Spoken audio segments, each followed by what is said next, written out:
forward in now. Not normal in a youth. Dada.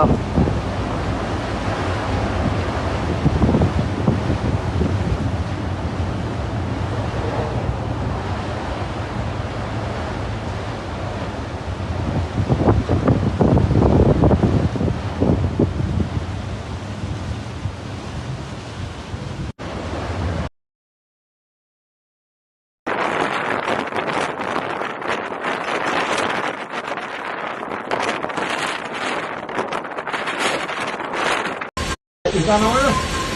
Yeah. Is that now? I is low. I is low.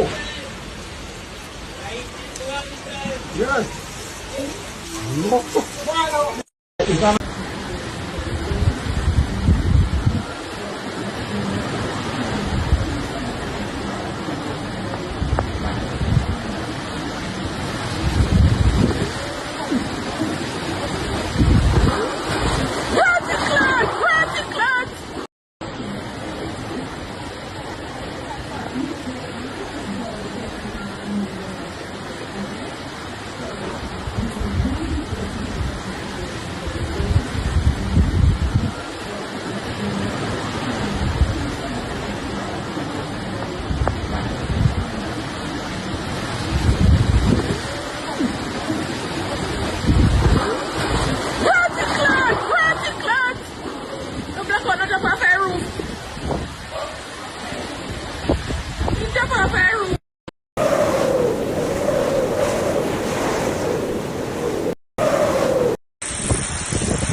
These are high waters.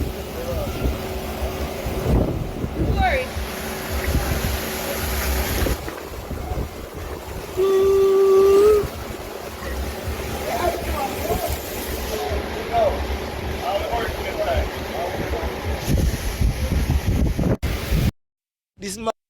This man when me wake up at 9,000 birds, me see a fly, I go up a Portland Hill.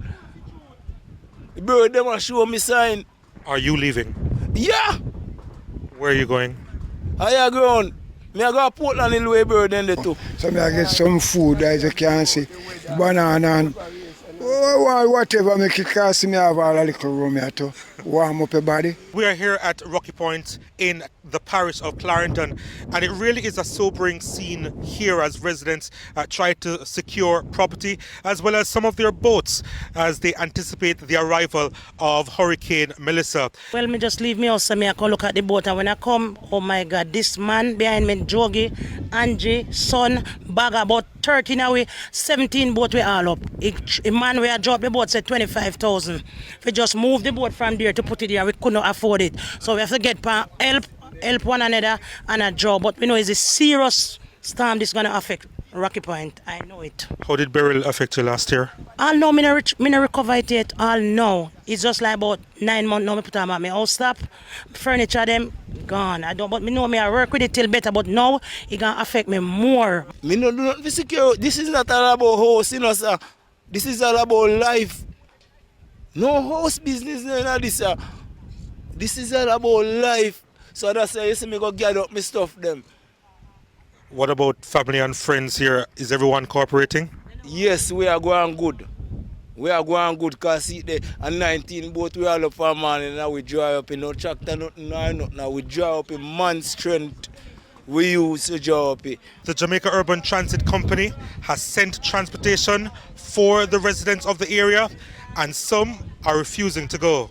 Mr. Pernell, and he said he's sending a bus by 1, 2 o'clock for all the disabled people, the old people them, and parents with single mothers with lots of kids. He come last night and give away a phone card, he give away chapalin, and he have lots of mattress and package to give away, and everybody refused to go. They're not leaving their home, he can do more. Please, mommy, please, pack up the necessary things and come. Let's go. Where are we gonna go? Close the shop and come. But yes, so some of them are so stubborn, they don't want to go. It's just like when no one want, and I tell them, say, leave, and they're not leaving. Because me feel the blunt of 2 hurricane. I was homeless for 5 months and 3 days. I know what it is. We don't take warning, see him lightly. But other persons have ulterior motives because you know at that time them loot and all them something. But I am appealing to those persons, please, please, please to go to the shelter that the government assigned for you to go. Higher ground, they said go to very technical with a little distance from here and it is more safer. And person, it still don't want to move. Why do you think it's safer to stay than to go? You know, we have to here to watch the boat, because remember the boat is there to travel on the water. Yes, we can't run left the boat then. We can't run left the boat because you know say a boat have to go save if anything. You see me? We have to stay close to the boat then. We can't run, we don't have to run, come back, you see me? None of them, make sure me are telling us so they can't tell them. They say something that happen at time. And they're vulnerable. None of them are going to tell me about you lose house, and me lose this, and me want this, and me want that.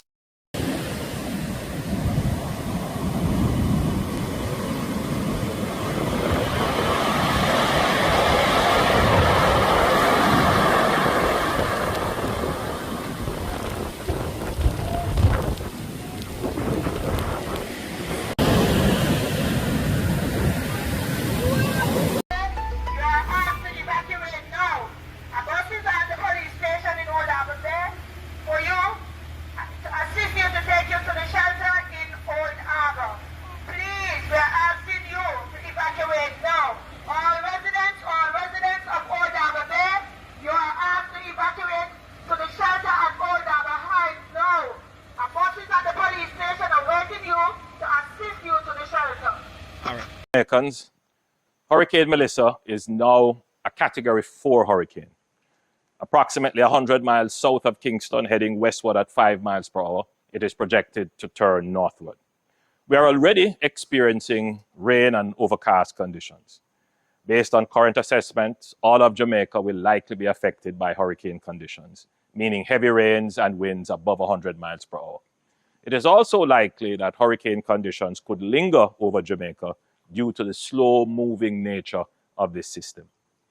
Given the extended days of rains leading up to landfall and the expected inundation from the actual passage, we can expect general flash floodings across the island. However, low-lying areas, coastal areas, river courses, gullies, and other waterways will overflow either from excess rain or storm surges. Extended rainfall and heavy rainflows will also trigger landslides in hilly areas. Buildings and activities in or along those waterways or hillsides will be at high risk of damage, complete displacement, and loss of life. Hurricane winds will most certainly damage roofs and compromise some structures. By all assessments of the current situation, while we pray for the best, hour by hour, it is becoming apparent that the impact of Hurricane Melissa could be greater than Hurricane Beryl, certainly in terms of rainfall and flooding. We can lessen damage and speed up recovery by taking preparatory and precautionary measures before the impact of the hurricane. It is expected that Hurricane Melissa will make landfall on Tuesday. I take this opportunity to reinforce the appeal to residents of low-lying areas, historically flood-prone areas, gully banks, riverbanks, hillsides, and other vulnerable areas to take precautions to protect your property where possible, prepare your evacuation plan, and comply with the evacuation orders given. Avoid unnecessary risks such as playing in floodwaters and waterways, climbing trees and roofs during the hurricane, shelter in place, stay inside during the hurricane. We have issued an order under the Disaster Risk Management Act declaring the entire island of Jamaica a threatened area. This provides us with the legal framework to take all necessary measures to safeguard lives and property during the hurricane. All our national agencies, ODPEM, the JDF, the JCF, the NWA, and our first responders are on high alert. Shelters have been prepared, supplies pre-positioned, and emergency teams are standing by across the island. At the time of impact, the government will declare a disaster under the DRMA, along with the various other measures necessary from time to time to take us safely through the periods of disaster, relief, and recovery. Today, I signed a compulsory evacuation order for several communities along the south coast, which will empower ODPEM to act as necessary to have persons evacuated from high-risk areas to save lives. We have also issued an order under the Trade Act to prevent price gouging. No one should seek to profit from the hardship of a disaster. The Ministry of Agriculture, Fisheries and Mining will be issuing a recommended price list for all market produce. We have intensified our drain cleaning and mitigation programs across the island, targeting critical areas that are most vulnerable to flooding. Over 400 million Jamaican dollars has so far been allocated for drain cleaning and waterway cleanup, including at least $3 million to each constituency to carry out emergency drain cleaning and local preparedness. In addition to preparing the country for the impact of the hurricane, we are also taking steps to position ourselves for the recovery following impact. The security forces will ensure there is no break in public order during and after the hurricane. We will take all steps under the law to protect life and property from looting and other antisocial behavior. We urge all citizens to maintain the peace, observe the laws and various orders that may be issued, and act wisely in limiting movement and gatherings to what is necessary. Your government has built out a comprehensive multi-layered disaster risk financing framework to ensure that we can respond quickly and effectively. We have the National Natural Disaster Risk Fund and the Contingency Fund, which we will use to start the relief and recovery process. Beyond these, there are additional layers of insurance protection that are triggered once specific impact thresholds are met, along with contingent credit facilities. The NWA, JDF, NSWMA, local governments, and our utilities are all prepared to reopen roads, restore access, and reinstate service to ensure a quick recovery. The Ministry of Labour and Social Security, supported by the JDF, is fully prepared to lead the humanitarian relief effort and the data gathering for damage assessment. Please play your part in having your identification and other documentation ready if you have to apply or register for relief. The Ministry of Agriculture is ready to offer support to our farmers and fishers to ensure that they are back out in the field as soon as possible. The Ministry of Health is making plans for major mosquito and other vector control initiatives immediately after the hurricane to avoid outbreaks of diseases, especially dengue. I want to take this moment to recognize our frontline workers, our healthcare professionals, police officers, soldiers, firefighters, utility crews, and all essential personnel who will be out there risking their lives to protect ours and to serve us. With proper preparation, discipline, and care for one another, we will come through this safely, as we have done so many times before. And let us remember, it is in times like these that Jamaica's true character shines through. Reach out to your neighbor, check on the elderly, check on persons with disabilities, and anyone who may need help. That is who we are, a people who live by the principle, each one help one. While we must prepare for the worst, let us also pray for the best. In every adversity, we have found strength, not only in our resilience, but in the power of prayer. So, wherever you are, I encourage you to gather your family and pray for protection, for calm, and for each other, trusting that God, who has seen Jamaica through every storm, will carry us safely through this one too. My Jamaican family, we will weather this storm, and when the sky is clear, we will come together to restore and build stronger, prouder, and more resilient than before. Keep safe, everyone. May God bless you, protect your families, and keep safe our beloved Jamaica land we love.